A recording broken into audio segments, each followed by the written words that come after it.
guys নমস্কাৰ মই ইলাবৰ হয় আপোনালোকৰ ওচৰত অন্য এটা ভিডিঅ' লৈ আহিলোঁ আজি ৰাতি ৰেচিপিত মই কি বনাম আপোনালোকক কৈ আছোঁ বলক মোৰ কিটচেনত ভাত বনোৱাৰ আগতে চাহ একাপ খাই লওঁ ধুনীয়াকৈ চাহ নাখালে ভাল নালাগে মই গাখীৰ চাহ বনাইছোঁ বিনা চেনিৰে বনাইছোঁ চেনি দিয়া নাই ধুনীয়াকৈ গাখীৰ চাহ একাপ বনাই লওঁ তাৰপিছত কাম কৰোঁ মাছ আনিছোঁ 1 কেজিৰো বেছি আছে 380 টকা এইখিনি মাছত ইফালে মাছৰ তেল আছে ইফালে মাছৰ তেলেদি বনাব মই 4টা পিয়াজ কাটি লৈছোঁ লগত মিডিয়াম সাইজৰ অলপ ডাঙৰ সাইজৰ আলু এটা লৈছোঁ মাছৰ তেলত দিয়াৰ কাৰণে দালিয়ে কচুৱে মাছে বনাম সেইটো আৰু আপোনালোকক এটা বস্তু দেখাও আমি মন্দিৰটো আজি ইয়াতে বহাই দিলোঁ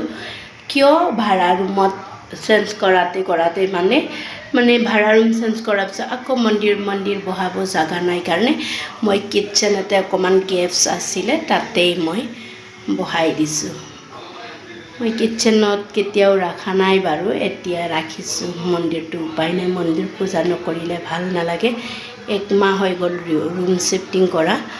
মন্দিৰটো আজি বহাই দিলোঁ কালি লক্ষ্মী পূজা আছে ধুনীয়াকৈ সাফ সাফাই কৰি ধুনীয়াকৈ সজোৱাৰ পিছত আপোনালোকক এবাৰ দেখাম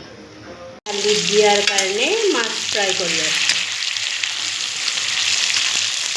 দালি আৰু কচু দিয়াৰ কাৰণে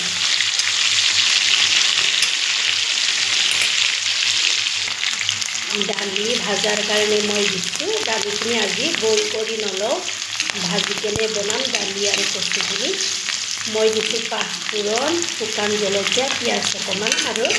কেঁচা জলকীয়া ফালি লৈছোঁ কচু আৰু দালিখিনি ধুনীয়াকৈ ভাজি লৈছোঁ কালাৰৰ কাৰণে ৰং গুড়ি আৰু সোৱাদ অনুসৰি নিমখ দি লৈছোঁ এতিয়া পানী দি ফাইনালি দালি আৰু কচু মাছ ফাইনালি কমপ্লিট হৈ গ'ল মোৰ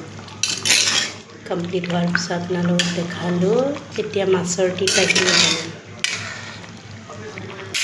এতিয়া ভাজি আছোঁ মাছৰ লগত চুলি দিম আৰু ধুনীয়াকৈ পিঁয়াজ আৰু কেঁচা জলকীয়া কাটি লৈছোঁ মাছৰ তৰকাৰী ফাইনালি মই বহাই দিছোঁ আলু আৰু পিঁয়াজ সৰহকৈ দি কেঁচা জলকীয়া ফালি কেনে দি কেনে মাছৰ তেল বনাই আছোঁ আজি ৰাতিৰ কাৰণে মই কি বনাইছোঁ আপোনালোকক কৈ আছোঁ দালি কচু লগত মাছ দি বনাইছোঁ আৰু এইটো